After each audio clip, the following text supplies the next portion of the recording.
اب قاری صاحب نے اگر کسی بچے کو صفحہ پڑھایا ہے نا، اس کا خون شامل ہے، اس کی زندگی کی روح شامل ہے اس صفحے کے اندر، تو کافی تو یہی تھا کہ وہ 4 بچوں کو سبق پڑھا دیتا۔ یہ بہت بڑا کام تھا کہ بار بار ان کو پڑھاتا، جسے ہم کہتے ہیں کوڑنا، اردو میں کہتے ہیں کہلانا، بار بار تکرار کروا دیتا۔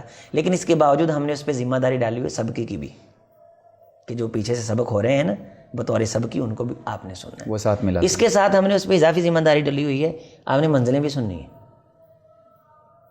اور اس کے اوپر مزید ذمہ داری ڈالی ہوئی ہے کہ کلاس میں اس طرح بیٹھنا ہے۔ اس کے اوپر مزید ذمہ داری یہ ہے کہ تیری کلاس کا طالب علم دائیں بائیں نہ دیکھے، ان کو بھی دیکھنا ہے۔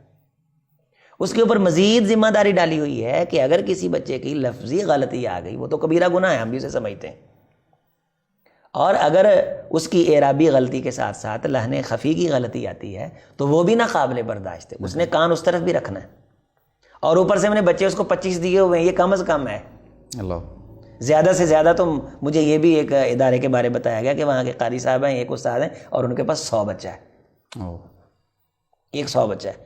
اچھا جی، یہ ساری جو ذمہ داری وہ ادا کر رہے ہیں، اور اس کو ہم نے نچوڑ لیا ایسے، اس کے بعد وہ کلاس سے نکلتا ہے، یوں کر کے وہ انگڑائی لیتا ہے، تو کوئی نہ کوئی بابا وہاں کھڑا ہوتا ہے، لو جی انہوں نے مسیتے کھڑے ہونے دے نہیں پتا ہے گا، وہ بھی اعتراضات ہیں، پھر اس کا بھی اس نے سامنا کرنا، اس کا بھی ازالہ۔ اگر 2 بچے وہاں کھیل رہے ہیں، انہوں نے کوئی شرارت کر لی ہے، اب وہ ساری تہذیب ہمیں سکھاتا ہے جس کی گھر میں نہیں سنی جاتی، اب اس قاری صاحب نے اس کا بھی سامنا کرنا ہے۔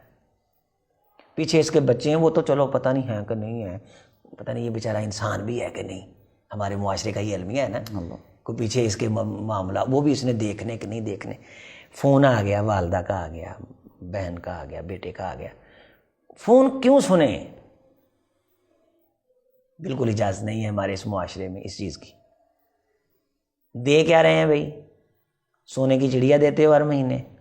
نو نو نو، اسی تو اجر دے ہی نہیں سکتے، اجر اللہ تعالیٰ نے تانوں جنت ہی دینا ہے۔ بھئی اللہ کے بندو، جو تم نے اس کو پیسے دینے وہ تم نے دوزخ میں جانے کے لیے دینے، تو تم نے بھی پیسے دے کے جنت ہی جانا ہے نا۔ اگر یہ زیادہ محنت کر کے زیادہ بڑی جنت لے لے گا تو تم زیادہ پیسے دے کے زیادہ جنت نہیں لے سکتے، تمہیں نہیں جنت چاہیے۔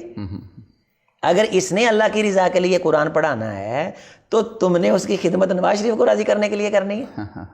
وہ کبھی سوچو تو صحیح نا، وہ کہتے ہیں چمن میں تلخ نوائی میری گوارا کر کے کبھی زہر بھی کرتا ہے کارے تریاقی۔ تو یہ میری بات اگرچہ کسی کو تلخ ضرور محسوس ہو۔ ہماری معزز میں ایک خطیب صاحب آئے اور کہنے لگے کہ جب ان کی خدمت کرنے لگے تو کہنے لگے جی میں نے اللہ کی رضا کے لیے جمعہ پڑھایا ہے۔ تو میں نے کہا یہ جو ہم آپ کو پیسے دے رہے ہیں نا، یہ ہم عمران خان کو راضی کرنے کے لیے دے رہے ہیں۔ اسے بات سمجھ آ گئی، اور میں کہا یہ جو ہم آپ کو دے رہے ہیں ہم بھی اللہ کو راضی کرنے کے لیے دے رہے ہیں۔ آپ نے تو اپنے آپ کو بچا لیا یہ کہہ کے کہ میں تو پیسے نہیں لوں گا، میں تو اللہ کو راضی کرنے کے لیے آیا ہوں۔ تو ہم کس کو، ہمارے لیے پھر آپ نے کیا چھوڑا ہے؟ کیا ہمارا جی نہیں کرتا ہم اللہ کو راضی کریں؟ اللہ کو راضی، تو ہم نے بھی آپ کی خدمت اللہ کو راضی کرنے کے لیے ہی کرنی۔ کاش قاری صاحب اللہ کو راضی کرنے کے لیے پڑھائیں، اور انتظامیہ اللہ کو راضی کرنے کے لیے اس کی جتنا ہو سکتا ہے خدمت کرے، قاری صاحب جتنا ہو سکتا ہے زور لگائے۔ ہمارے معاشرے کے اندر ہیرے ہیں جو ہم تراشیں تو وہ کائنات کی قیادت کے فرائض سار انجام دیں۔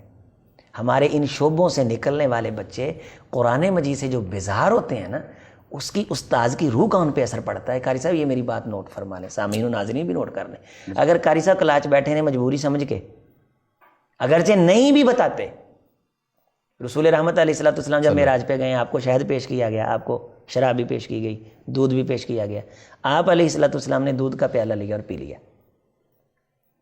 وہاں فرشتے نے رسول رحمت علیہ السلام سے کہا کہ اگر آپ شراب کا پیالہ پکڑ لیتے فغاوت امت، تو آپ کی امت گمراہ ہو جاتی۔ اب امت تو نیچے ہے، امت کون سا دیکھ رہی ہے کہ رسول صلی اللہ علیہ وسلم نے وہاں کون سا پیالہ لیا۔ استاد 7 پردوں کے اندر بھی بیٹھا کوئی سوچ رہا ہو نا، اس کے اثرات طلبہ پہ پڑتے ہیں۔ وہ صبح بھی بیزار، دوپہر کو بھی بیزار، شام کو بھی بیزار، قرآن پڑھا رہا ہے، ڈنڈا ہاتھ میں پکڑا ہوا ہے۔ جب وہ خود خوش نہیں ہے قرآن کی خدمت کر کے، تو اس کے سامنے بیٹھے ہوئے بچے اس پر اچھے اثرات نہیں مرتب۔ وہ قرآن مجید پڑھیں گے ضرور، لیکن قرآن مجید دل سے نہیں پڑھیں گے، روح سے نہیں پڑھیں۔ روح سے نہیں پڑھیں گے. ہم نے اس کی روح کو بے چین کیا ہوا ہے, مضطرب کیا ہوا ہے, منتشر الخیال کیا ہوا ہے. کبھی وہ ادھر دیکھتا ہے, کبھی ادھر دیکھتا ہے, اور کبھی وہ گھر کو سوچتا ہے, کبھی معیشت کو سوچتا ہے, کبھی اپنے فیوچر کو سوچتا ہے, اور بیٹھا ہے سامنے, تھوڑی دیر کے بعد وہ پھٹی کھڑکا دیتا ہے, بچے یوں یوں کر کے ہل لیتے ہیں, اور پھر ایسا وہ اوپر چھا کر کے بیٹھا ہے کہ جس طرح نعوذ باللہ بچے قرآن مجید نہیں پڑھنے آئے, جیسے کوئی سزا بھگتنے آئے ہوئے. ٹانگ سیدھی نہیں بچہ کر سکتا. کیوں بھائی, تم نے گوڈے پہ کیوں بٹھانا؟ یہ کس نے یہ طریقہ ایجاد کیا ہے؟ تو آپ بچوں کو بھی ریلیکس رکھیں, خود بھی ریلیکس رہیں. یہ سب کچھ تب ہوگا جب ہم ایک دوسرے کے درد کو محسوس کریں گے. قاری صاحب جو ہیں ہمارے شعبہ حفظ کے اساتذہ ہیں, ہمارے سر کا تاج ہیں, ان کا درد ہمارے دل میں ہے. ہم یہ چاہتے ہیں کہ ہم ان کے بارے کوئی نہ کوئی لوگوں کو بریف کریں, لوگوں کی رہنمائی کریں, اور ان کے وظیفے کے بارے ہم ایک باقاعدہ مہم چلائیں. ان کے وظیفے کے بارے ایک مہم چلائیں, ان کی خدمت کے بارے, ان کے حق الخدمت کے بارے ایک مہم چلائیں. اب جس کو 2 جملے کہنے آ جاتے ہیں, اس نے تو وہاں بھی پروگرام کیا, قاری صاحب وہاں سے 5000 مل گیا, وہاں سے بھی 10000 مل گیا, رنگ برنگے کھانے بھی کھا لیے.